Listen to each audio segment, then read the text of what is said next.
৫৭০ খ্রিস্টাব্দে আরবের মক্কা নগরীতে যখন চারিদিকে অন্ধকার আর জাহিলিয়াতের রাজত্ব, ঠিক তখনই মানবজাতির মুক্তির দিশারি হিসেবে তার আগমন ঘটে। তবে তার জন্মের পূর্বেই কিছু অলৌকিক এবং ইঙ্গিতপূর্ণ ঘটনা ঘটেছিল, যা বিশ্ববাসীকে নতুন এক ভোরের বার্তা দিচ্ছিল।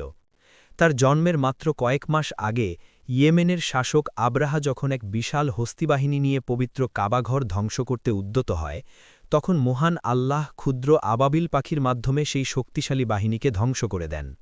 ইতিহাসের এই ঘটনাটি আসহাবে ফিল বা হস্তিবাহিনীর ঘটনা নামে পরিচিত, যা আরবের মানুষের মনে কাবার পবিত্রতা এবং আসন্ন কোনো বড় পরিবর্তনের সংকেত তৈরি করেছিল। হজরত মুহাম্মদ সাল্লাল্লাহু আলাইহি ওয়াসাল্লামের জন্মের প্রাক্কালে তার মা আমিনা রাদিয়াল্লাহু এক অদ্ভুত ও স্বর্গীয় নূর বা জ্যোতি দেখতে পান। বর্ণিত আছে যে সেই নূরের আলোতে সিরিয়ার বড় বড় প্রাসাদগুলো মক্কা থেকেই দৃশ্যমান হয়ে উঠেছিল। ৫৭০ খ্রিস্টাব্দের ১২ই রবিউল আউয়াল সোমবার শুভে সাদিকের সময় যখন পৃথিবী এক প্রশান্তিতে ছেয়েছিল, তখনই তিনি ভূমিষ্ঠ হন। তার জন্মের সময় পারস্যের সম্রাট নওশেরোয়ার রাজপ্রাসাদের ১৪টি গম্বুজ ধসে পড়েছিল এবং পারস্যের ১০০০ বছর ধরে জ্বলতে থাকা পবিত্র অগ্নিকুণ্ডটি হঠাৎ নিভে গিয়েছিল। এমনকি সাওয়া নামক একটি বিশাল হ্রদ রাতারাতি শুকিয়ে গিয়েছিল, যা তৎকালীন পারসিক পুরোহিতদের কপালে চিন্তার ভাঁজ ফেলে দিয়েছিল। এই ঘটনাগুলো ছিল মূলত কুসংস্কার আর মূর্তিপূজার পতনের এক ঐশ্বরিক ইঙ্গিত। মহানবী সাল্লাল্লাহু আলাইহি ওয়াসাল্লাম ভূমিষ্ঠ হওয়ার সময় তিনি সাধারণ শিশুদের মতো ক্রন্দনরত অবস্থায় ছিলেন না, বরং এক পবিত্র ও শান্ত অবয়ব নিয়ে দুনিয়াতে আসেন। তার জন্মের পর তার দাদা আব্দুল মুত্তালিব অত্যন্ত আনন্দিত হন এবং তাকে কোলে নিয়ে পবিত্র কাবা শরীফে গিয়ে আল্লাহর শুকরিয়া আদায় করেন। তিনি তার নাম রাখেন মুহাম্মদ, যার অর্থ অত্যন্ত প্রশংসিত, এমন এক নাম যা আরবের আগে খুব একটা প্রচলিত ছিল না।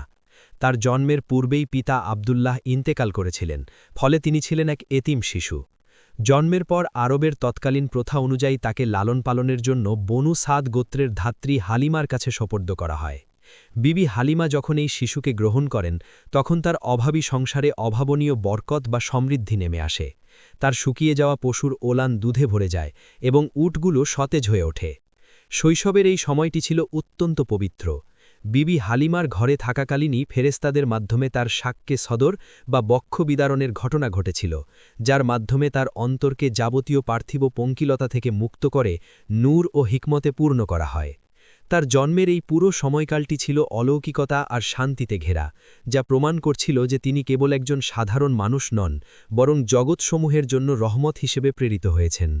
মক্কার তপ্ত মরুভূমিতে এক এতিম শিশু হিসেবে বেড়ে উঠলেও তার ললাটে ছিল বিশ্বজয়ের নূর এবং চরিত্রে ছিল আল আমিন বা পরম বিশ্বাসযোগ্যতার ছাপ, যা পরবর্তীকালে পুরো পৃথিবীর মানচিত্র এবং মানুষের চিন্তাধারাকে চিরতরে বদলে দিয়েছিল।